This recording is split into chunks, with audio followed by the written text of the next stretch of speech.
J'ai, comme vous pouvez le constater, modifié quelque peu le programme de mes conférences en décidant de remettre à la prochaine fois l'analyse de la question des dieux étrangers pour me recentrer cette semaine sur un certain nombre d'aspects que je n'ai fait qu'aborder et sur lesquels il me semble important de revenir. Il s'agit des 3 points suivants. Je reviendrai d'abord sur la manière dont les dieux agissent et notamment sur le fait qu'ils agissent souvent à plusieurs.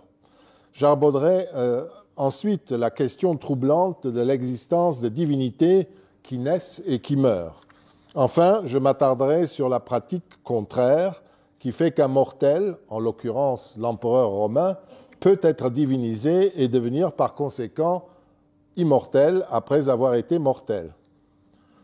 Commençons par le début. Donc, la semaine dernière, j'ai évoqué un certain nombre de questions concernant le fonctionnement du polythéisme romain qui peut nous paraître si déroutant à nous qui sommes depuis des siècles habitués au système monothéiste. Et aussi peut-être parce qu'on ne vous parle jamais des documents, mais on parle toujours d'une espèce de dogme qui traîne dans la littérature depuis le XIXe siècle et qui est souvent complètement dépassé parce qu'il n'est pas fondé sur les documents, mais sur une représentation de ce qu'étaient les polythéistes, entre guillemets.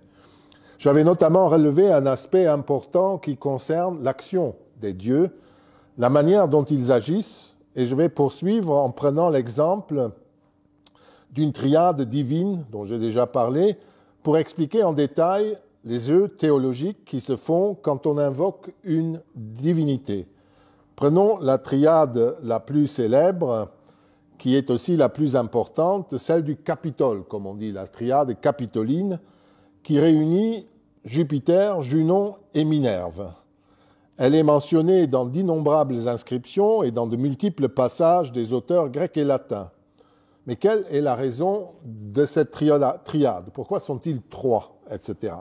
En quoi cette triade agit-elle sur la manière dont les dieux interviennent dans les affaires humaines? Si l'on en croit certaines sources antiques, il y aurait d'abord eu, avant la fin du VIe siècle avant Jésus-Christ, dans la phase la plus ancienne de Rome, de la Rome connue, de l'histoire de Rome connue, si vous voulez, une première triade qui représentait l'État romain et qui réunissait, elle aussi, 3 dieux, Jupiter, Mars et Quirinus, ensemble de dieux qui sont les partenaires de l'État romain.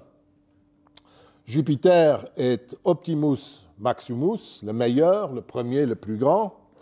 Les historiens appellent la triade archaïque et son existence est restée finalement attestée par 1 ou 2 rites publics qui étaient célébrés chaque année jusqu'à la fin de l'Empire, ainsi qu'à travers l'existence des 3 premiers flamines, ceux de Jupiter, de Mars et des Quirinus. Les flamines étaient 12 prêtres nommés par le prix et nommés par le grand pontife. C'était des gens de l'aristocratie suprême et il y en avait 15. Nous en connaissons 13. Les 2 autres ne sont pas connus et les 3 premiers étaient les plus importants. C'est les patriciens, etc. Et leur rôle, c'était un peu d'être... ils étaient muets en général lors des sacrifices. À part quelques très rares rituels qu'eux-mêmes devaient faire, ils étaient toujours à côté du consul ou de celui qui sacrifiait, par exemple. Ils étaient comme une statue vivante, présente de Jupiter, de Mars ou de Quirinus. C'était ça leur rôle. Donc, il y a ces 3 flamines qui sont un des moyens de connaître ces dieux aussi, parce qu'ils sont en tête de la liste des 15. C'est une liste canonique des flamines et ils sont toujours en tête. Toutefois, ces dieux n'avaient pas de temple connu, on ne sait pas où était leur temple, le Capitole n'était pas occupé à cette époque, donc ce n'était pas forcément à cette époque. On ne sait même pas s'ils avaient un autel ou quoi que ce soit. En tout cas, parce qu'à la fin du VIe siècle, un changement est intervenu, dont nous allons tout de suite parler. Alors, quel sens donner à cette première triade déjà, qui représentait l'État romain? Georges Dumézil, entre autres, y avait reconnu un lien avec l'organisation de la société romaine de l'époque archaïque, qui réunissait les 3 fonctions sociales les plus importantes. La fonction souveraine, les magistrats, les sénateurs, les guerriers, notamment les chevaliers romains, l'aristocratie romaine, mais non détentrices du pouvoir politique. Et puis, le troisième groupe, les paysans, les producteurs. Jupiter aurait patronné les détenteurs de la souveraineté, vous comprenez pourquoi. Mars, les guerriers, vous comprenez pourquoi. Et enfin, Quirinus, dont le nom est formé à partir de la racine quirinos, aurait signifié quelque chose comme la communauté des hommes et aurait désigné les producteurs dans la société. Quirinos, vir, c'est l'homme, quirinos, vous comprenez que c'est l'ensemble des hommes, de ceux qui ne sont pas les chefs, en quelque sorte. Et ces trois dieux auraient donc patronné les trois fonctions qui constituaient la société de la Rome archaïque. Cette référence à ce qu'on appelle la trifonctionnalité fondatrice de cette société a été très discutée dans le passé, mais elle ne nous concerne pas directement aujourd'hui, puisque nous ne parlons en fait que de ce qui succède à cela, à partir du moment de la fondation de la République, 504, et à partir de 509, fondation de l'autel, du temple même, du Capitole, et cela jusqu'à la fin du IVe siècle après Jésus-Christ. Et les principaux dieux de ce nouvel État, la République et l'Empire, comme nous disons, sont indéniablement non plus ces vieilles divinités archaïques, mais Jupiter, Junon et Minerve. Donc une nouvelle triade a pris la place, et il y a toujours trois divinités. Et il y a toujours cette question, pourquoi sont-ils trois ? Dans un premier cas, on peut dire parce que dans la société, il y a trois groupes, mais comme on ne sait rien pratiquement de cette triade-là, je n'en parlerai pratiquement pas. Alors, Jupiter, Junon, Minerve, c'est nettement plus important parce que là, on sait de quoi il s'agit. Pour comprendre la manière romaine de penser les dieux et leur action, commençons par les débuts. D'abord, les Romains ne parlent jamais du grand temple inauguré en 109 avant Jésus-Christ comme du temple de Jupiter, Junon et Minerve. Jamais. Ils ne parlent que du temple de Jupiter, comme s'il y avait un seul temple.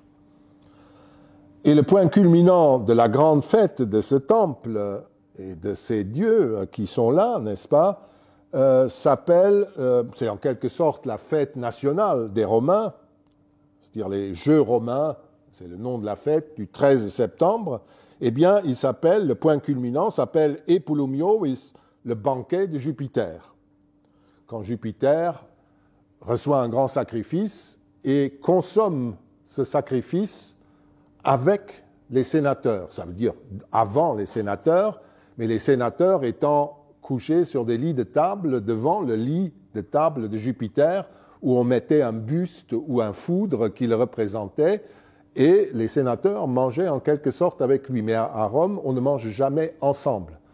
Même un consul qui fait, ou président d'un sacerdoce qui fait un sacrifice, il mange après le dieu sa part du banquet sacrificiel avec les autres prêtres qui le regardent manger. Et c'est ensuite que les autres prêtres mangent. C'est comme Louis XIV. Hein?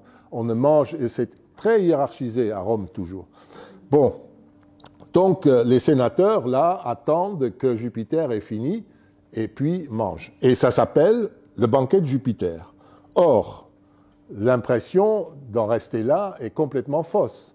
Parce que, d'abord, le temple comprend, on a son plan, il comprend, ça c'est vraiment le temple archaïque tel qu'on l'a retrouvé dans l'archéologie, trois cellae, comme on dit, trois compartiments. Jupiter au centre, Junon à sa gauche, ou à droite si l'on veut, de devant, et Minerve de l'autre côté. Ils sont trois. Et voilà, sur une monnaie de 78 avant Jésus-Christ, quand le Capitole avait brûlé, on l'a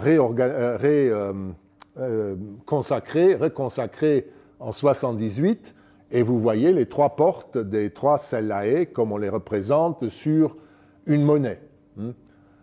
C'est étonnant, n'est-ce pas? On dit le temple de Jupiter, et quand vous arrivez, vous voyez trois personnes, dont deux dames. Les Romains construisaient donc des groupes de divinités, nous en avons déjà vu, deux, qui étaient destinées à collaborer l'une avec l'autre, manifestement, pour représenter un mode d'action qui couvre l'ensemble du champ d'action d'une divinité, Jupiter en l'occurrence. Ici, dans ce cas-là, vous voyez que Jupiter est le meilleur, le premier. Il exerce la suprématie, la souveraineté sur l'ensemble des dieux, ainsi qui sont les partenaires de l'État romain. Il est le meilleur, le plus grand, tout ce que vous voulez. Mais est-ce que sa souveraineté couvre toute la population de Rome? Parce qu'il est le souverain aussi des humains qui l'ont appelé chez eux. En fait, oui et non. Certes, quand il tonne et foudroie, tout le monde se soumet, il est terrifiant. Mais en même temps, il y a une partie de la population qui lui échappe, ne lui obéit pas forcément. Ce sont les femmes, parce que c'est un monsieur. Rappelez-vous que d'après les mythes de fondation de Rome, la cité de Rome, au début, manquait d'un élément essentiel, à savoir de femmes, d'épouses, et que les Romains, qui à l'époque agissaient par la violence, sous Romulus, ont enlevé à l'occasion d'un spectacle les femmes de leurs voisins sabins lors du fameux rapt des Sabines. Dans la guerre qui s'ensuivit, celles-ci s'interposèrent entre leurs pères et leurs époux et ramenèrent la paix. Les Romains purent garder les femmes qu'ils avaient enlevées et une alliance réunit les deux peuples, le roi sabin Titus Statius devenant le collègue de Romulus. On a déjà parlé et on reparlera de toujours ce binôme qui exerce le pouvoir. À Rome, il y a un tabou total, c'est la royauté, c'est-à-dire un souverain. Il faut être au moins deux. Et c'est systématique, même sous l'Empire, ça reste comme cela. Et ici, c'est le cas, vous voyez, il y a cette bagarre pour avoir des épouses, et puis on a un numéro 2 dans la maison, mais aussi un numéro 2 au pouvoir suprême, Titus Statius. En quelque sorte, le mythe de ce conflit raconte la même chose que ce qu'expose la triade du Capitole. La souveraineté de Jupiter peut s'imposer par la violence dont il est capable, mais dans le quotidien, ce mode de relation entre humains et Dieu est impossible, et on compose donc de la même manière qu'avec les Sabines et les Sabins. Il suffit d'ailleurs de lire la titulature complète de Junon Capitoline pour comprendre. Son nom n'est pas simplement Junon, comme j'ai mis par commodité, mais Juno Regina, elle est Junon reine. Jupiter est le roi, Junon est la reine. Et ce n'est pas parce qu'elle est la femme de Jupiter, il n'y a pas de mariage en religion romaine. Dans la mythologie, on peut avoir, chez les Grecs notamment, des mariages, des enfants, etc. Dans la religion romaine, ça reste toujours au niveau de position de pouvoir et de fonction. C'est jamais de cette manière qu'il faut raisonner. Donc, Junon, reine, représente la part féminine de la souveraineté, tout ce que Jupiter, au fond, ne pourra jamais contrôler que par la violence, mais jamais par qui ne pourra jamais collaborer vraiment s'il ne fait pas une petite concession. Tout ce qui lui manque aussi est Junon, en effet.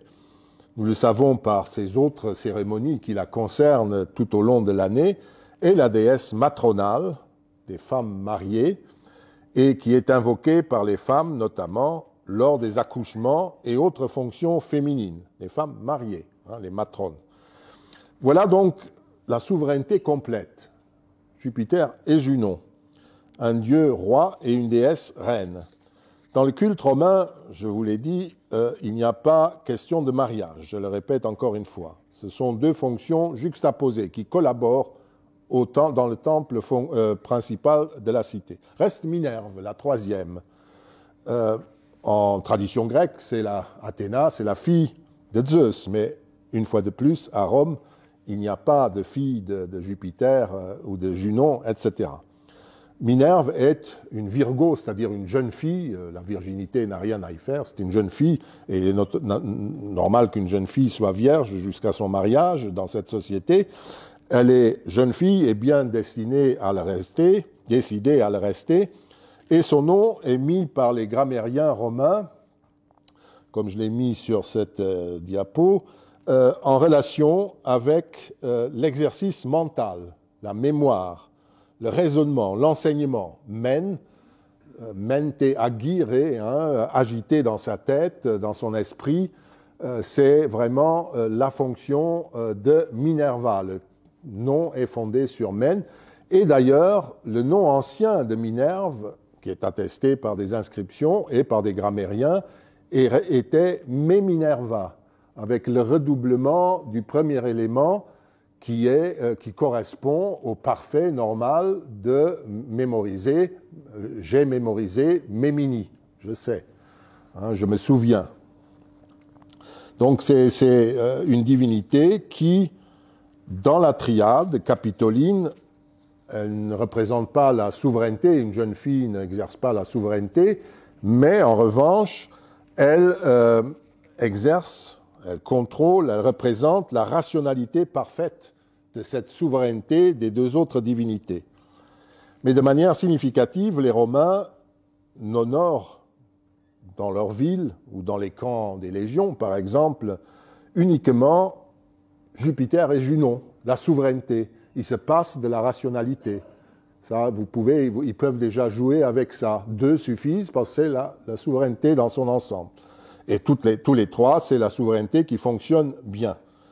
Je vous ai montré aussi la dernière fois de très nombreuses divinités liées, abstraites souvent, victoire, bonne foi, etc., liées à Jupiter capitolin et des hôtels ou temples qui entouraient le grand temple capitolin.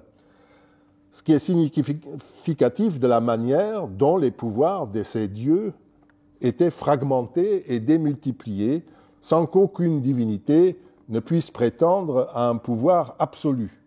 Ce qui correspond à la multitude et à la diversité des besoins et des activités des humains qui exigent en écho une diversification des pouvoirs divins. On pourrait dire que cette manière de fragmenter l'autorité suprême, celle des dieux, subit l'influence de ce qui sera toujours une règle politique absolue à Rome, je l'ai dit, le refus de la royauté du souverain unique.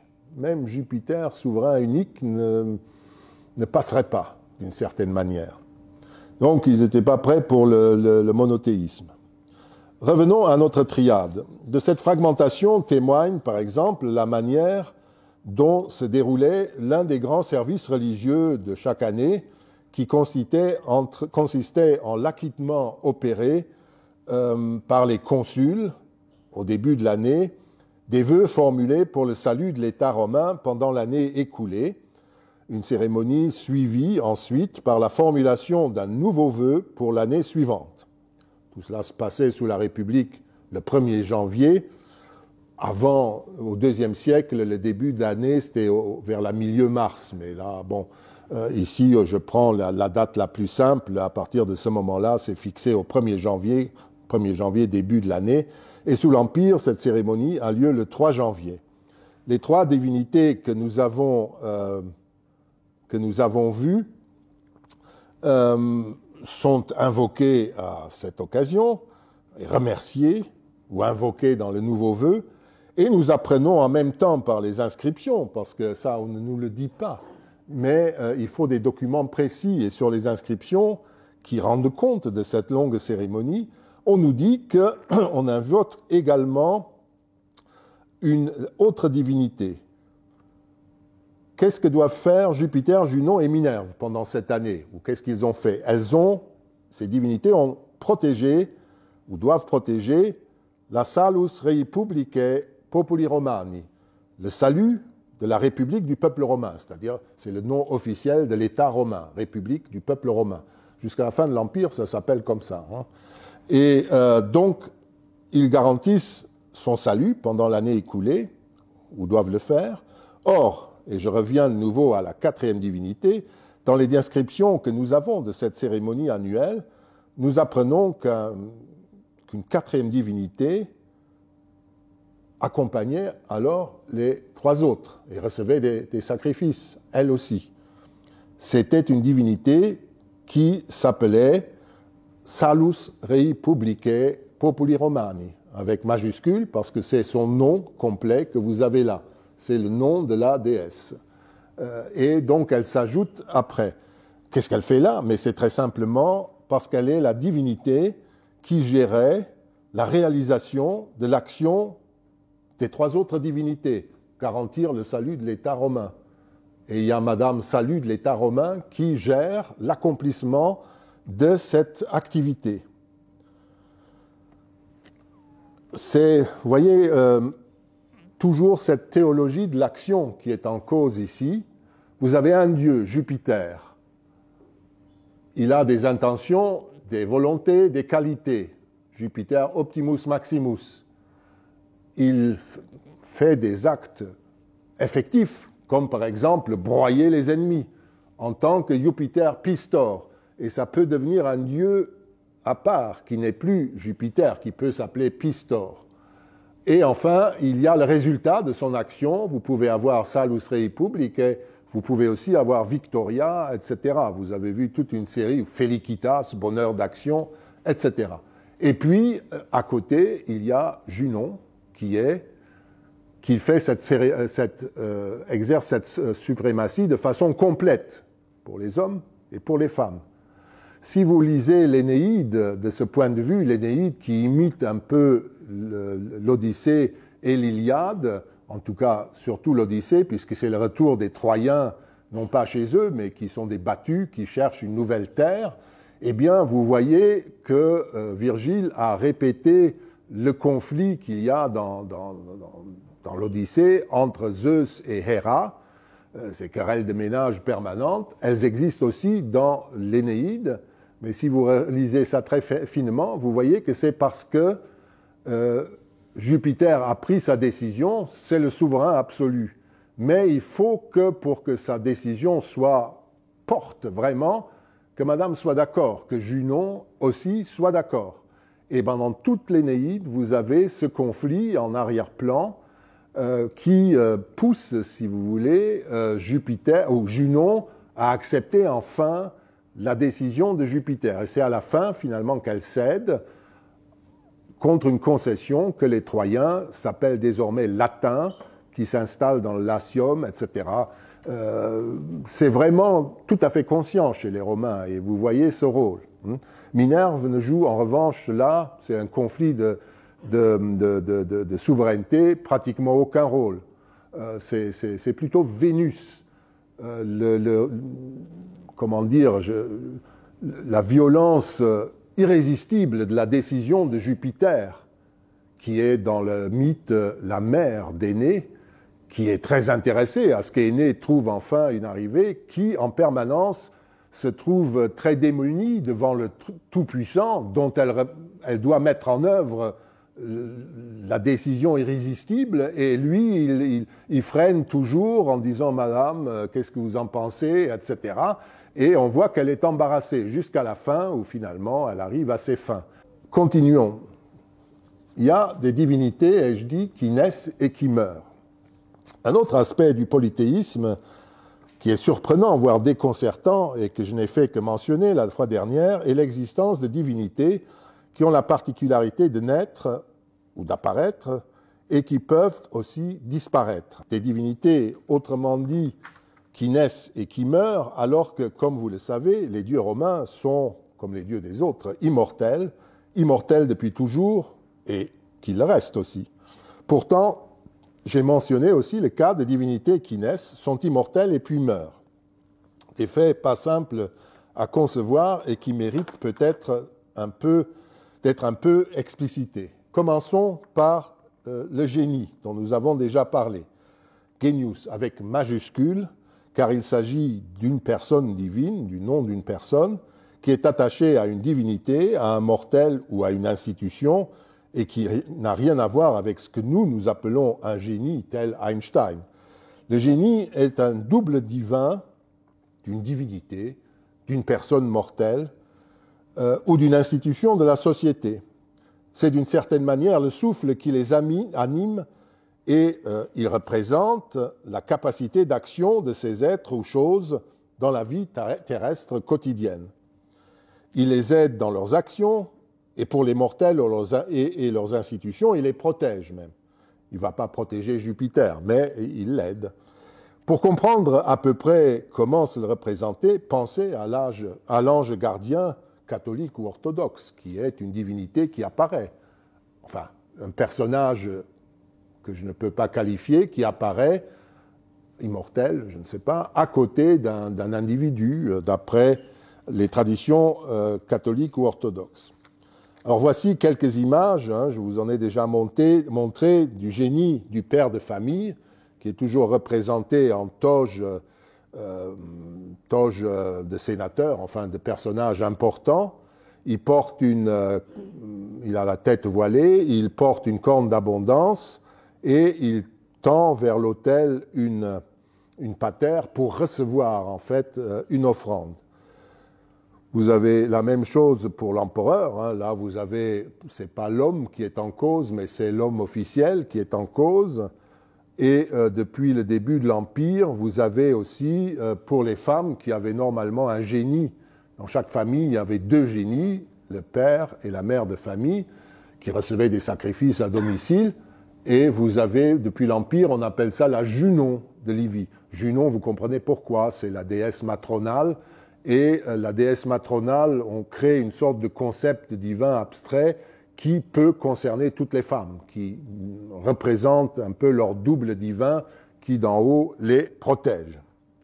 En revanche, les génies des divinités, je ne peux pas vous les montrer, il n'y a aucune image que je sache, mais elles sont connues par des inscriptions. Et je vous montre là une page, c'est lisible à peu près, d'un livre de classe célèbre de l'université, les inscriptions, un choix d'inscriptions latines, et vous voyez, il y a sur 5 pages des numéros et des numéros d'inscription, et vous avez tout, vous avez le génie des infernus, le génie des enfers, c'est un lieu plutôt, le génie de l'Illyrie, les génies de...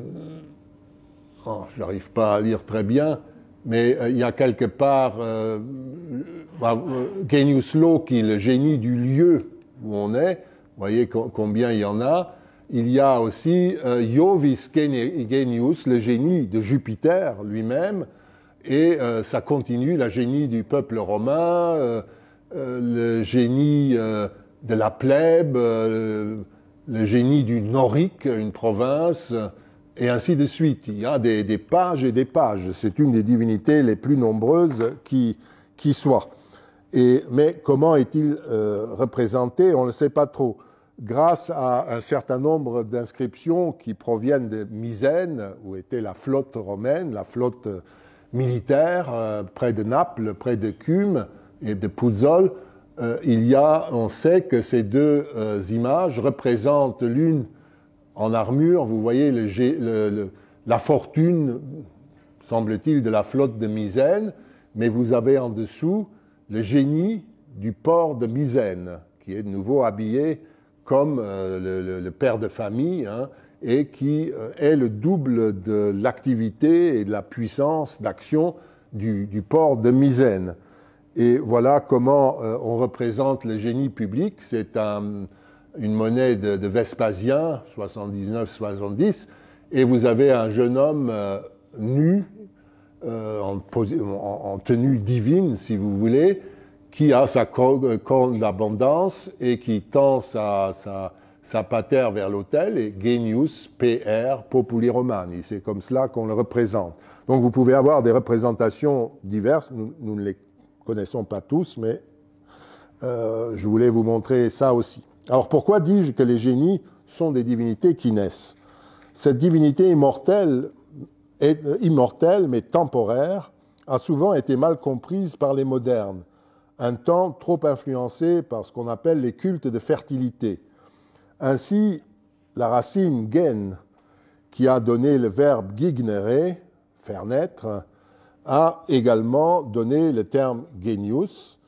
Elle a été souvent, cette racine, ou le terme genius, etc., ils ont été longtemps compris comme une référence à l'acte du géniteur humain, comme celui qui fait naître, qui donne la vie à ce genius. Ce qui est important, ce serait le père de famille, en quelque sorte, derrière tout cela. En fait, si l'on en croit un grammairien du IIIe siècle de notre ère, Censorinus, dans un livret qu'il a offert à un de ses amis comme cadeau d'anniversaire, justement, quand on sacrifie au genius d'un ami ou d'un parent, eh bien, le génie est celui qui engendre, pas celui qui produit l'être en quelque sorte. Lisons le texte. Le génie est le Dieu sous la protection de qui chacun de nous vit dès sa naissance. Soit qu'il veille à notre naissance, soit qu'il naisse en même temps que nous, ou même qu'il nous accueille et nous protège une fois nés. C'est sans nul doute de faire naître que le génie tire son nom. Il n'est pas question dans cette définition du mortel qui a engendré le nouveau-né et dont le génie représenterait la force d'engendrer, la fertilité, comme on le croyait autrefois. Il s'agit de la divinité qui est attachée à cette naissance, soit qu'il participe à la naissance elle-même, soit parce qu'il y est associé en tant que protecteur de l'être ou de la chose qui naît. Pour les grands dieux, cela s'est sans doute passé ainsi, mais les auteurs antiques ne nous en parlent pas, vous comprenez pourquoi. Il y a simplement le génie de Jupiter, vous l'avez vu, de Victoria, le génie, ou plutôt la Junon de Déadia, cette divinité de la banlieue de Rome dont je vous ai parlé la semaine dernière. Mais pas davantage qu'ils ne mourront, les génies des divinités n'ont à vrai dire de naissance. Et ceci est aussi le cas de la ville de Rome, ou le peuple romain, des institutions semblables qui ont une date de naissance, pour elles, qui correspond à leur fondation, mais pas de date de mort, puisqu'elles continuent d'exister. Donc ce n'est pas celle-là qui meurt. Les dieux, on ne sait pas quand ils naissent, Jupiter, quand il a eu son génie, loin dans le passé, et pour l'instant, il règne au ciel et sur terre. Nous ne savons pas quand il mourra. Ce n'est pas d'eux que je parlais, mais des mortels, des humains et des institutions humaines, à la limite. D'ailleurs, la traduction grecque du mot genius, qui était utilisée dans la partie hellénophone de l'Empire romain, était tuké, avec majuscule, bien entendu, tuké. C'est-à-dire tuké de quelqu'un ou de quelqu'une ou de quelque chose. C'est avec un génitif, ce qui veut dire la destinée de ce monsieur ou de cette dame ou de cette chose, ce qui prouve clairement que le génie concerne ce qui naît et va vivre, et non ce qui est engendré par un père de famille. Ce dont les auteurs antiques parlent avant tout, c'est des génies attachés à des êtres mortels. Et il est évident, quand nous examinons les sources antiques, qu'avec la mort de l'individu auquel il est attaché, le genius disparaît aussi. De temps à autre, des inscriptions funéraires paraissent témoigner du contraire et paraissent invoquer encore le génie du ou de la défunte, mais en général, il n'est plus question pour un défunt de son génie. C'est une erreur d'employer ça. Au début de l'Empire, il y a eu des moments d'hésitation. Quand César a été, par une loi, divinisé, on a demandé à tout le monde de lui sacrifier, selon le calendrier que chaque individu ou chaque cité fixerait. Une partie des inscriptions qui témoignent de l'acceptation de cela et qui prescrivent ce culte dit de façon tout à fait juste, désormais, il faut tel jour sacrifier au Divus Iulius, au divin Jules. Ça, c'est le nom de l'immortel César, Divus Iulius. Mais il y a des mauvais élèves dans la classe qui ont rêvé au moment où le décret est arrivé, a été lu sur la place publique ou dans le Sénat local, ils sacrifient au génie du divin Jules, ce qui est une erreur, parce que jamais ça ne s'utilisera. C'est seulement quand il y a des erreurs comme ça qui sont faites qu'on trouve au tout début de l'Empire le génie. Quant au début, prenons un exemple du livre 5 de l'Énéide, dont j'ai déjà parlé. Énée célèbre l'anniversaire de la mort de son père. Un prodige se produit. Il va sur l'île où il est enterré, il fait dresser des offrandes, des autels, des feux, etc. Et de la tombe monte un énorme serpent. Et Énée est frappé de stupeur quand il voit ce serpent qui commence à boulotter une partie des offrandes. Puis, le serpent rentre dans la tombe. Alors, dit Virgile, il n'en reprend que de plus belle les sacrifices commencés, ne sachant pas s'il vient de voir le génie du lieu ou le serviteur de son père. Donc, il y a une hésitation. Qu'est-ce que c'est que ce serpent ? Au serpent, on y viendra. On notera d'abord que Énée ne pense pas du tout avoir vu le génie de son père, qui est mort, qui ne peut plus avoir de génie. Mais il pense que le génie en question est le génie du lieu. Le genius loci, vous avez vu, le génie du lieu, il y a une plaque comme ça d'attestation, c'est un des plus fréquents. Quand vous êtes quelque part et que vous agissez religieusement, une des offrandes est généralement pour le génie du lieu où je suis. Parce que le principe est aussi, il faut oublier personne quand on parle.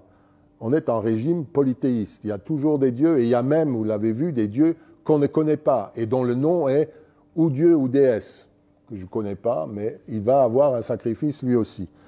Et deuxièmement, il y a un fait qui est très intéressant ici, Virgile joue un peu avec ça, quand vous allez dans les Larères de Pompéi, où vous avez vu, dont je vous ai montré cette image du génie du père de famille, souvent en bas, près de l'autel, il y a des serpents.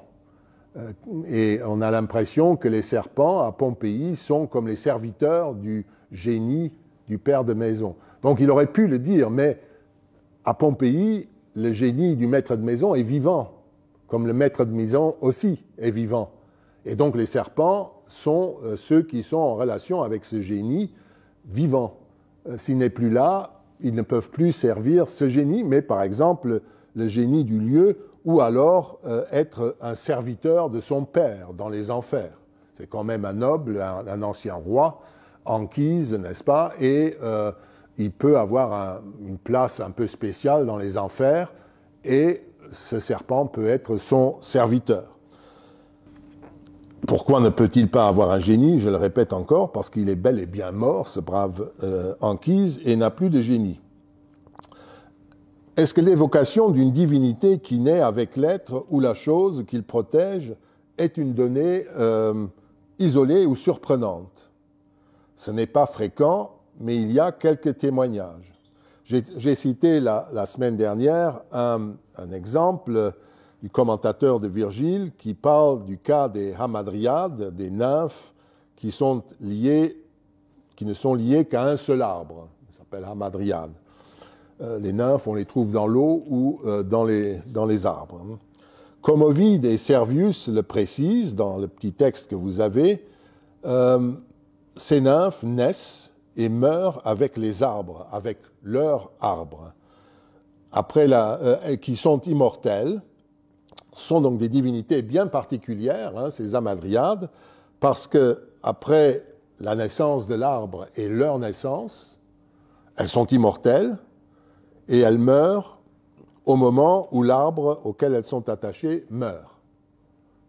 C'est ça qui est amusant à voir. Elles ont une période d'immortalité où elles peuvent être d'ailleurs avec tous les autres dieux immortels au même rang de dignité, mais elles ont la particularité de disparaître, comme le génie d'un être humain. C'est des divinités immortelles temporairement. Un petit mythe que Ovide raconte dans les Fastes, qui commente le calendrier romain, et qui concerne les Feralia, les fêtes annuelles des morts, du 13 au 22 février, et le jour suivant du 23, est à ce titre très intéressant. Il y avait une nymphe, cette fois-ci aquatique, certaine Lara, qui vivait dans le Tibre et était très bavarde. D'ailleurs, dit Ovide, son vrai prénom était une bavarde. Elle finit, je passe sur les détails, par raconter à Junon que Jupiter s'intéressait fortement à la nymphe Juturne, c'est la fontaine du Forum, et ce qui eut pour conséquence que, évidemment, Junon n'était pas très contente, et Jupiter l'apprend, et il punit très sévèrement la nymphe. Il lui fait arracher sa mauvaise langue et l'envoie aux enfers avec Mercure, le dieu messager. Elle sera désormais connue, lui dit-il, sous le nom de Takita Muta, silencieuse muette. dont nous ignorons par ailleurs tout sauf cette petite histoire que le poète brode lors de la fête annuelle des morts. Significativement, Jupiter lui dit qu'elle restera nymphe, mais nymphe dans le fleuve des enfers. On voit comment le poète joue avec le statut de la nymphe. En fait, si elle est aux enfers, elle est morte, car aucune divinité d'en haut ne peut être en rapport avec la mort et les enfers. Autrement dit, Lara Takita Muta meurt en raison de l'offense qu'elle a faite à Jupiter. Il l'a punie. Jupiter la confie à Mercure pour la conduire aux enfers. En route, ce dieu filou qu'est Mercure dans les mythes viole, évidemment, Lara dans un bosquet sur la route, où elle accouchera des deux Lares, des dieux Lares, qui sont deux. Elle serait donc la mère des Lares, la Mater Larum.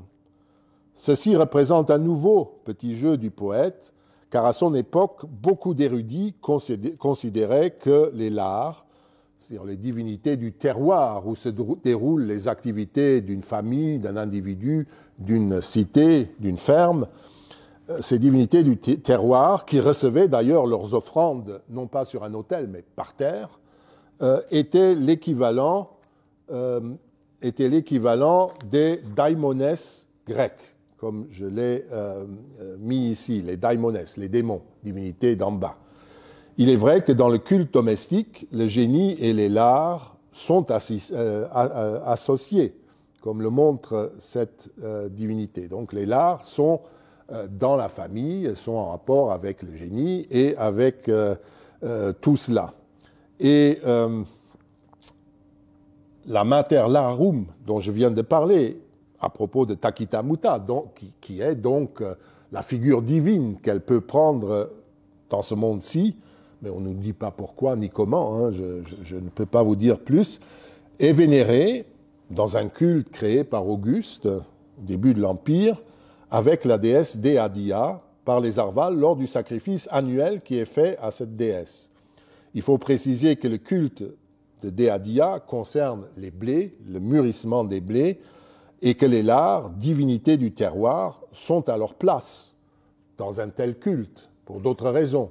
Il y a le terroir, il y a le blé qui mûrit sur les terroirs, les Lares, c'est l'espace, Deadia, c'est la bonne lumière au moment du mûrissement, et d'ailleurs, il y a une troisième divinité qui est associée, c'est Mars qui protège ce terroir. C'est cela que l'invocation de ce culte définit. Vous voyez les réflexions ou les bricolages théologiques auxquels se livraient les érudits romains, mais qui nous aident à comprendre le mode d'action des divinités dont les documents purement cultuels ne nous disent évidemment rien. À côté de ces aspects de Takita Muta, ce qui est intéressant, c'est qu'elle est envoyée aux enfers, où elle est muette comme les dieux mânes, les défunts. Autrement dit, elle est morte, comme je l'ai dit, même si elle demeure une nymphe dans les enfers. Son seul privilège est de considérer un statut supérieur aux autres dieux mânes. Elle est une divinité plus importante que le simple mâne, le dieu mâne ou déesse mâne. Et elle est à leur côté, mais à un autre niveau, un peu comme Dispater et Proserpine, qui sont les maîtres des enfers. Mais ceci nous ramène à notre sujet. Les génies attachés à l'homme ou aux femmes romaines meurent en même temps qu'eux, comme je l'ai déjà dit. Les défunts deviennent une partie de l'immense divinité collective des dieux mânes, les dieux bons, hein, c'est comme ça qu'il faut les comprendre. Et tant que la famille garde le souvenir de ses défunts et célèbre chaque année à côté de la fête des morts, une sorte de répétition du temps des funérailles, avec un autre sacrifice funéraire célébré par toutes les familles sur leurs tombes, et éventuellement les mêmes rites lors de l'anniversaire du défunt ou de la défunte. Donc, tant que la famille, de cette manière-là, garde le souvenir du défunt ou de la défunte, les morts jouissent d'une certaine mémoire personnalisée terrestre. D'ailleurs, sur leur tombe, vous voyez « Ô Dieu mâne » de monsieur ou de madame une telle, etc. Et on donne parfois même un petit CV. Mais dès que la famille se disperse ou disparaît, ce qui arrive au plus tard à la 6e génération, d'après les juristes romains, il n'y a plus ni culte ni identité des défunts. Il faut en effet savoir que les rites funéraires sont célébrés par le père de famille et les parents de la famille, et non de façon générale par un prêtre romain, comme chez nous. Le cimetière chez les Romains est béni, la tombe est bénie par le chef de famille, et pas par un pontife qui va au milieu, comme chez nous, faire semblant d'arroser une rangée de tombes. Autrefois, une tombe. Donc, dès qu'il n'y a plus personne pour célébrer ce culte, ils sombrent dans l'anonymat. Ce sont désormais des membres anonymes des dieux mânes. Ils sont morts, définitivement, puisqu'ils n'ont même plus d'identité. Mais n'y a-t-il rien à espérer d'autre après la mort? Non, pas pour le commun des mortels. Il existe quelques très rares inscriptions et monuments qui nous apprennent ce genre de choses. Et j'hésite parce qu'à côté, il y a des dizaines et des dizaines d'inscriptions où des défunts nous disent dans des poèmes funéraires, vous savez, amusez-vous tant que vous êtes en haut, parce qu'ici, c'est pas drôle, ici, il n'y a rien, ici, il s'ennuie, c'est triste, etc. Jouissez de la vie tant que vous pouvez. Mais il y a quelques inscriptions qui nous informent sur des idées un peu différentes. Ainsi, par exemple, une dame de Millingen-Rees, qui est en Germanie inférieure, entre Xanten et Cleves, elle était vénérée, cette dame, par ses parents comme déesse, maîtresse, Rufia materna. Elle est morte. Mais comme le rappelle l'inscription funéraire, on dirait, bah oui, voilà, une déesse, elle est immortelle, elle est morte, et on espère qu'elle va vivre éternellement, etc. Mais non. Comme le rappelle l'inscription funéraire, on célébrait, et je l'ai souligné dans la traduction, le 21 février, pour elle, le sacrifice de la fête des morts. Les Feralia, c'est le moment culminant de cette fête. Mais seulement, elle est ce qui signifie qu'elle n'était pas une déesse immortelle d'en haut, forcément, mais seulement une autre déesse mâne parmi la foule des dieux et déesses mânes, parce qu'aucune divinité d'en haut ne pouvait recevoir un sacrifice funéraire au cimetière et être traitée comme les autres dieux et déesses mânes. Ce n'est pas donc d'elle ou de ses semblables qu'il faut parler. C'est les autres qui sont morts définitivement. Mais il y a eu parfois des timides tentations. Il y a aussi une dame de Rome sur la Via Appia, ce serait trop long de tout montrer, qu'on représente, mais on parle de sa mémoire, on célèbre sa mémoire sur sa tombe, et on la représente avec les traits de Junon, de Vénus. Alors, une dame d'un certain âge représentée en Vénus, c'est assez pathétique, mais on voit ce qu'ils veulent dire. C'est pas qu'elle est Vénus, qu'elle est immortelle, mais qu'elle a été comme Vénus de son vivant, comme un être vivant ressemblant à Vénus, etc. Mais il n'y a rien qui parle de l'immortalité. Donc, pour les mortels, c'est assez triste, sauf si vous êtes empereur. Là, vous êtes un mortel et vous pouvez être divinisé. Sur ce point, on a encore écrit beaucoup de bêtises, en partie sous l'influence de l'histoire récente, avec le culte des dictateurs, de Lénine à Staline et à Hitler, et aussi en s'appuyant presque exclusivement sur des sources chrétiennes postérieures au IVe siècle, qui considéraient évidemment comme scandaleux le fait de diviniser un mortel, qui en plus fait une ascension. Il y a là des choses qui peuvent, pour un chrétien, avoir un très mauvais arrière-goût. Comment se présente donc cette question à partir d'Auguste? Même si, avant lui, certains membres de l'élite politique romaine avaient déjà joué avec l'idée de devenir immortel d'une manière ou d'une autre, en relation avec les pratiques des rois hellénistiques ou de certaines théories philosophiques, le premier d'entre eux qui fut officiellement divinisé par l'État romain est César. Cela se fit dans les désordres publics qui ont suivi son assassinat en mars 44, et la procédure fut fortement appuyée par Octavien, que César avait adopté, comme vous savez. Mais les autres hommes forts du moment, Marc-Antoine et Lépide, sans parler de Brutus et Cassius, les leaders du parti anti-césarien, étaient tous plutôt opposés à cette idée, ne fût-ce que pour mettre un terme au soulèvement et ramener la paix, ou d'humains freinaient autant qu'ils pouvaient le processus. Toujours est-il que le jour des funérailles, la foule pro-césarienne s'empara du corps de César au moment de son fameux éloge funèbre sur le forum romain et le brûla sur un bûcher improvisé formé par les bancs et les tables qui s'y trouvaient. C'était sur une tribune où siégeaient des juges, des commissions, et il y avait des bureaux, des bancs, etc., des chaises, et c'est tout ça qui forme le bûcher. Le jeune Octavien poussa néanmoins, de façon très têtue, la procédure de sa divinisation et profita de l'apparition pendant les jours suivants d'une comète qui était arrivée à temps. Là, vous la voyez sur une monnaie postérieure qui montre cette fameuse comète avec Divus Iulius. Il a dit, vous voyez, son esprit, son âme est montée au ciel et donnait en quelque sorte raison à sa politique. Octavien fit aussi ordonner par une loi la construction d'un temple du divin Jules au Forum, à l'endroit où il avait été incinéré. Vous avez la place centrale du Forum ici, vous avez la basilique émilienne, Julienne, le temple des Castors, le sanctuaire de Vesta, la Regia, et ici, au bout, vous avez une tribune, ce sera sous l'Empire une grande tribune de nouveau d'Harang pour parler, pour siéger, et vous avez ici le temple du divin Jules. Et j'attire votre attention sur cette étrange chose qui est en fait l'endroit où il a été brûlé et où on a construit un autel circulaire. Et comme il y avait des manifestations à cet endroit en permanence, Auguste a fini par le faire murer, tout simplement, pour mettre un terme à tout cela. Il aimait bien César, mais point trop n'en fallait. On peut dire, quand on regarde le temple de César, la seule chose qu'il a eu, c'est un beau temple sur le forum romain, mais en fait, chaque année, il participe très peu au culte d'État de Rome.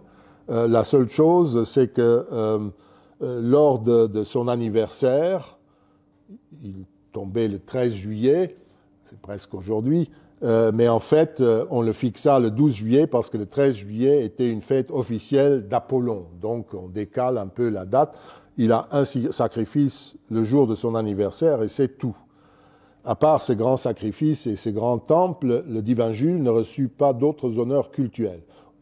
Et Auguste, je vous l'ai dit, fait même murer l'autel, l'abside où se trouvait le premier autel du temple lié à ses funérailles, pour mettre un terme à ce culte spontané. Il est vrai qu'Auguste et ses successeurs observaient une certaine discrétion en raison de l'évolution politique de Jules César en direction de la dictature, il a fini dictateur officiellement, et des soulèvements aussi qui avaient accompagné sa mort, ses funérailles, et puis la très lente approbation qu'avait suscité sa divinisation au cours de la guerre civile. Ce temple il a été mis en chantier en 43-44, et il n'a été inauguré qu'en 29 avant Jésus-Christ. Donc, on freinait des cas de fer au Sénat pour le faire construire. Donc, pour tout ça, Auguste, qui était un politique très avisé, c'était une crapule, mais une crapule extrêmement intelligente. Il a tout de suite compris qu'il fallait pas appuyer sur cette pédale-là, mais en prendre une autre. Et ce cérémoniel de divinisation mûrissait sous son principat. Il ne suffisait pas, d'abord, d'être l'héritier présumé de l'empereur pour être divinisé, si on avait la mauvaise idée de mourir. La question se posa quand les deux fils adoptifs d'Auguste, Lucius et Gaius César, décédèrent en 2 et 4 après Jésus-Christ. Et de même en 19 après Jésus-Christ, lorsque mourut Germanicus, l'héritier présumé de Tibère. Ils ne furent pas divinisés, mais bénéficiaires de ce qu'on appelle en pays grec des funérailles héroïques. Comme les inscriptions découvertes à Pise le prouvent, ils reçurent l'honneur, c'est Gaius et Lucius César, je vous montre juste celle qui concerne, je crois, Lucius, ils reçurent des funérailles d'État. Ce n'est pas si évident d'être enterré par le peuple romain en tant qu'État. Nous appelons ça des funérailles d'État. Et d'autre part, chaque année, ils reçoivent aussi un culte funéraire, mais public, de l'État. Et on peut même, vous pouvez lire sur l'inscription, qu'on honore ce jour-là les mânes du défunt, donc il est bien mort, par des victimes d'en bas, des victimes noires, comme il convient pour les enfers, et on le fait en tenue de deuil. Et tous les citoyens, d'ailleurs, qui le voulaient, pouvaient jeter également des offrandes, parce qu'au Dieu d'en bas, on jette les offrandes dans un trou. Tous les citoyens, donc, pouvaient faire cela. Il n'est pas question un seul instant de divinisation, mais malgré tout, il y a des collègues qui s'accrochent tellement à ça pour des raisons diverses, mais qui ne tiennent pas. Les monuments honorifiques le prouvent. Il y a toute une série d'inscriptions, d'ailleurs chez nous, à Reims et à Trèves, où on a toujours hésité pour restaurer ces pauvres inscriptions qui ne sont pas très bien conservées. On a longtemps mis simplement, on a imaginé qu'on avait fait un autel à Gaius ou à Lucius César. Non, c'est aux mânes en réalité. C'est comme cela que maintenant les épigraphistes le font, parce qu'il n'y a aucune raison, puisqu'à Reims, il y a une grande inscription où c'est très clairement les dieux mânes du défunt qui est honoré. C'est des funérailles publiques, héroïques, dirait-on en Grèce. Et vous avez à Sens la même inscription. Mais vous voyez, toujours les gens vont chercher quelque chose parce qu'il y a un mythe de la divinisation du roi, du prince, de l'empereur qui ne tient pas. Pour être divinisé, il ne suffisait pas de descendre de l'empereur, mais il fallait avoir été empereur, détenu ce pouvoir extraordinaire qui est celui d'empereur. Dans de rares cas, les épouses ou même des parentes de l'empereur furent divinisées, mais elles disparurent généralement du culte, très rapidement. Seule Livie, c'est-à-dire Iulia Augusta, qui n'est pas seulement l'épouse d'Auguste, mais il l'a adoptée à sa mort, il faut voir la construction, et elle a changé de nom, désormais elle s'appelait Iulia Augusta, et elle était héritière pour un tiers, je crois, du pouvoir impérial à côté de son fils Tibère, qui n'a pas beaucoup apprécié tout cela, mais elle a été divinisée à sa mort, malgré l'opposition. Elle est morte en 29, Tibère est mort presque 10 ans plus tard, et il a toujours été opposé. Caligula n'a jamais voulu reconnaître cela, mais c'est Claude, finalement, son neveu, qui l'a installé dans un temple, dans le temple d'Auguste, divinisé, etc. Mais c'est la seule qui restera jusqu'en 240 de notre ère sur la liste des divinisés. Le reste, c'est tous des empereurs. Les autres femmes qui l'ont été pendant quelques années ont disparu. Elles ont de nouveau mortes, si vous voulez, des immortels qui ont de nouveau disparu. Quand Auguste mourut le 19 août 14, la cérémonie de la divinisation était au point. Et on en sait assez pour comprendre ce qui se passait. Elle mélangeait la réalité funéraire et le miracle, appuyé sur une vieille tradition mythologie grecque. Ça ne vous étonnera pas, parce qu'on utilise toujours les grands mythes pour fonder des conduites de la réalité quotidienne. Réalité funéraire. Il était évident qu'Auguste était mort, car il fallut faire revenir son corps de Campanie, où il était mort, près de Naples. Ce qui donna d'ailleurs lieu pendant plusieurs jours à une procession splendide. Plus tard, certains empereurs moururent même dans une province, et c'est leur urne cinéraire qui était renvoyée. Dans d'autres cas, on créait, au IIe siècle, IIIe siècle, on créait, pendant les quelques jours qui précédaient les funérailles, la fiction que la vie de l'empereur continuait. En créant une image de cire de l'empereur et en jouant le cérémoniel impérial de la journée où on le saluait, où on lui servait à manger comme s'il était vivant alors que le corps était déjà dans un cercueil.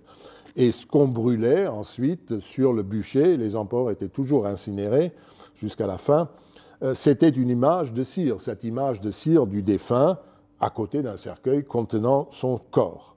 Parallèlement, toutefois, on était en deuil. parce que, par exemple, les soldats qui participaient à la cérémonie inversaient leurs armes. Ils mettaient les boucliers en sens contraire, les lances, la pointe contre terre, comme on le fait encore aujourd'hui dans certaines cérémonies militaires. Et les sénateurs aussi, pour se rendre inviolables par le contexte de la mort, changeaient de tenue. Ils se décalaient. Par exemple, les sénateurs mettaient des vêtements de chevaliers, les chevaliers de simples citoyens, où les consuls s'asseyaient au Sénat sur les bancs des tribuns de la plèbe, qui étaient inférieurs, etc., pour se rendre méconnaissables. Ce qui montre très clairement, c'est l'appareil du deuil, de gens qui ne doivent pas être en rapport avec des défunts. Mais comme c'est des funérailles d'État, ils le font. Donc tout cela, c'est l'aspect funéraire, si vous voulez, de la mort de l'empereur. Ensuite, ça continue. Au jour des funérailles, quand le corps était posé sur le grand bûcher, là, il y a un miracle qui est mis en scène. Quand en 14, on mit le feu au bûcher, il se passa un événement exceptionnel. L'auteur des biographies impériales, Suétone, rapporte qu'il se trouva un ancien prêteur, donc un très haut magistrat, pour jurer, prêter serment, qu'il avait vu l'image de l'incinéré monter au ciel, du bûcher. Un siècle plus tard, l'historien Cassius Dion donne sans doute la description de la cérémonie telle qu'elle fut très rapidement pratiquée pendant les 3 siècles. Le bûcher se consuma et un aigle relâché de ce bûcher s'envola vers le haut comme s'il emportait son âme au ciel. C'est plus froid, mais ça, c'est le rite, ça. Et donc, Tacite, vous voyez, dans sa description, il ne parle que des conséquences. D'ailleurs, les rites traditionnels des funérailles terminés, on décerna à Auguste un temple et les rites dus au céleste. On peut se poser évidemment la question du sérieux de ces mises en scène. Est-ce qu'il prenait vraiment ça au sérieux? Il faut toutefois éviter de tomber dans notre mépris et notre méconnaissance du contexte ritualiste. Les rites célébrés énoncent tous un élément sur ce qui se passe. D'abord la mort du prince, puis une intervention divine, l'envol de son image ou de son anima, de son principe vital, vers le ciel au moment où l'on allume le bûcher. Or, cette mise en scène qui est représentée plus tard sur les monuments, notamment au Champ de Mars, vous voyez le Tibre couché et Rome à droite, et puis le Champ de Mars avec l'obélisque de Place Navone, qui montre l'endroit où ça se passe. Vous voyez ce génie qui porte avec des aigles les 2 personnages au ciel. Ça évoque pour tous les Romains un mythe éthiologique célèbre, celui d'Hercule, élevé au ciel sur l'ordre de Jupiter au moment où les héros fit allumer le bûcher sur lequel il voulait se suicider, déchiré qu'il était par les poisons qui imbibaient la tunique que lui avait offerte Déjanire. À côté d'Hercule, le seul autre mortel qui a été élevé au ciel était Esculape. Dans le mythe, il n'était pas mort, évidemment, parce qu'un mort ne pouvait pas être élevé au ciel. Dans l'incinération impériale, on ritualisa ces miracles, on faisait comme si Jupiter élevait le défunt au ciel. Il ne répétait pas le miracle de ses 2 fils, mais l'acte par lequel il les avait fait entrer au ciel, notamment Hercule. Et contrairement à ses fils, les empereurs divinisés n'étaient pas pleinement Dieu. Aussi, il y avait quand même des conséquences, puisque, comme je vous avais dit, ils étaient à un niveau inférieur. Je voudrais relever que cette différence entre immortel permanent et immortel d'un certain temps, ou de mortel devenu immortel, est importante. Pour les assomptions mythologiques, les 2 fils de Zeus n'entraient pas en contact avec la mort. Et pour cette raison, ils entrent dans le groupe des immortels, même s'ils étaient nés mortels. Mais ils ne sont pas morts. Pour les empereurs, c'était différent. Nés mortels, ils étaient morts, malgré les rites qui se mirent progressivement en place pour représenter le contraire. Du coup, ils seront des immortels, disons, de second degré, de seconde classe, ce qui se marque par le terme, je vous l'ai déjà dit, divus, qui sert d'ailleurs aussi pour désigner des nymphes ou d'éphémères divinités de service, comme les familles divi, les divins les divinisés serviteurs, que vous avez vus sur la liste des dieux qu'on a regardé la dernière fois. L'empereur était donc enlevé au ciel par Jupiter au moment où il était incinéré. Je vous ai fait remarquer la semaine dernière, en commentant un texte épigraphique qui décrit une série de sacrifices expiatoires accomplis dans le sanctuaire de Dea Dia à la Maliana, dans la banlieue de Rome, que les empereurs divinisés étaient honorés après tous les dieux immortels, même les plus modestes d'entre eux, qui s'évanouissent aussitôt après le sacrifice, comme ces dieux-là, les divins serviteurs, ou devant brûler et émonder le bois coupé, etc. Ils sont supérieurs aux empereurs divinisés, ce qui est important. Et puis l'emplacement qui est assigné aux empereurs divinisés est aussi, dit aussi le statut de ces empereurs, puisque le lieu de culte dont viennent ces inscriptions comporte 3 terrasses, l'une au-dessus de l'autre. La terrasse supérieure est un espace appelé sacré, d'après les inscriptions, où trouve le temple de la déesse, la Dea Dia, tout ça, et aussi les autels temporaires de ces divinités que vous avez vus, cette litanie. 2,5 mètres plus bas, vous avez un jardin qu'ils appellent Césarium, avec un tétrastyle, un bâtiment à 4 colonnes en façade, où il y a les statues qu'on a conservées des empereurs divinisés, et c'est là que se font les sacrifices aux empereurs divinisés, et ça c'est l'espace des prêtres, l'espace humain.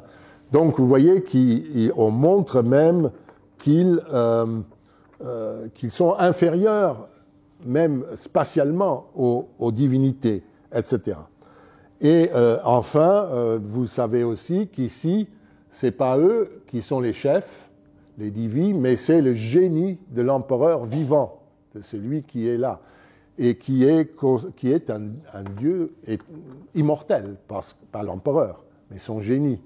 Il est immortel parce que c'est un vrai dieu, mais il est né avec l'empereur, et tant qu'il n'est pas mort, il reste attaché à lui. Et en tant que tel, vous pouvez le trouver avec les dieux d'en haut. Il y a des génies qui sont célébrés en haut avec les autres dieux dans d'autres inscriptions, ou ici, il choisit l'endroit. Et comme le tétrastyle, le Césarium, était le temple de la famille, de la dynastie divinisée des Augustes, eh bien le père de famille de cette maison, domus veut dire maison, mais aussi famille, grande famille, nous disons la maison royale, la maison grand-ducale, eh bien le chef de la maison impériale, c'était le génie, quand on parle divinité, c'était le génie de l'empereur vivant. Comprenez les raisonnements. Maintenant, on peut se demander pourquoi on continue de dire et de lire que Auguste et les autres empereurs étaient vénérés comme des dieux de leur vivant. Je pourrais répondre que c'est parce qu'on ne lit pas les sources, ou peut-être parce qu'on ne les comprend pas. Mais en fait, et puis il y a cette image des dictateurs modernes qui ont un pouvoir absolu et qu'on vénère pratiquement comme des dieux, etc., etc. Mais la source, c'est la mauvaise compréhension d'un passage que je veux vous montrer en terminant, où notre ami le génie intervient en corps. Il s'agit d'un honneur, c'est un texte de Cassius Dion, de nouveau, qui rapporte un honneur qui fut accordé à Octavien en 30 avant Jésus-Christ, quand il était clair, la guerre d'Égypte était terminée, qu'il avait mis un terme à la guerre civile.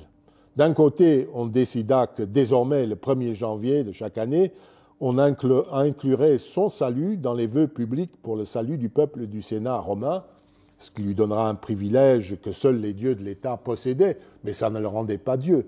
Mais vous voyez, on en a déjà parlé tout à l'heure, c'est quand même un joli geste. Et puis d'autre part, pour ce qui nous intéresse ici, on décida aussi que lors de tous les banquets formels, les banquets couchés, comme on dit dans l'Antiquité, dès qu'on se couche pour manger sur des lits de table, c'est sur des lits de table, devant des tables, c'est un banquet formel. Lors de tous les banquets formels, publics et privés, on lui offrirait une libation, auto, pour ceux qui connaissent les Grecs, hein, c'est marqué auto, à lui. Et le problème, c'est ce à lui. Qu'est-ce que ça signifie? Parce que là, on peut avoir le signe que désormais, dans les banquets formels d'État ou de famille, de toutes les familles, on sacrifie à Monsieur Octavien en tant que tel. C'est, je crois, mal comprendre. La formule est ambiguë, certes, mais pour comprendre l'honneur qui lui était fait, il faut connaître les coutumes de table romaines. Le repas formel comportait 2 temps, toujours. D'abord, première mensa, on disait première table qu'on met devant les convives, on consommait de la viande avec du pain. Puis, une interruption, on enlevait cette table et on mettait une table spéciale sur laquelle on mettait des tissus religieux ou rituels, entre guillemets, c'est comme les châles de prière ou les vêtements de prêtre qui montrent qu'on est dans un contexte rituel. Et sur cette table-là, on pose un autel portatif et on offre sur cet autel portatif de l'encens et du vin pour le génie du maître de maison, ou du maître et de la maîtresse de maison, et parfois aussi pour les lards, ça peut arriver. Il y a un exemple célèbre, si vous aimez le Satyricon de Pétrone, le Satyricon fait, le Pétrone, le gigolo là, de la fête fait venir ces petites statuettes et il fait toute une mise en scène. Eh bien, c'est comme ça que ça se passait toujours. On faisait cette libation au génie, mettons, du maître de maison, encens et vin. Si vous sacrifiez offrez de l'encens à quelqu'un, vous dites qu'il est immortel, parce que l'encens est un aliment d'immortel. Les dieux adorent l'encens parce que c'est un aliment d'immortalité. Le vin, c'est un aliment de supériorité. D'ailleurs, si vous abusez du vin, vous savez que vous perdez votre contrôle et que vous n'êtes plus rien. Et donc le vin, que seuls les dieux boivent pur, est un symbole de leur supériorité. Donc ce sacrifice affirme l'immortelle supériorité des dieux. Et le génie du maître de maison reçoit ça lors de tous les repas formels dans les familles. Et quand c'est un banquet d'État, il est possible qu'on fasse ce sacrifice au génie de Rome, au génie du peuple romain, au génie d'un triomphateur, par exemple, qui a commis un haut fait extraordinaire, etc. Donc, vous voyez que c'est à cela que fait allusion Cassius Dion, n'est-ce pas? C'est qu'on fait ce sacrifice à son génie. C'est ça que ça veut dire. Parce que pour les Romains, c'est tellement banal. Si dans un sacrifice, si dans un banquet formel, on fait un sacrifice pour un dieu quelconque, on le fera aussi pour toi. Ça veut dire c'est ton génie qui sera honoré, pas toi. Donc on est de nouveau dans la banalité, si vous voulez. Et par ailleurs, vous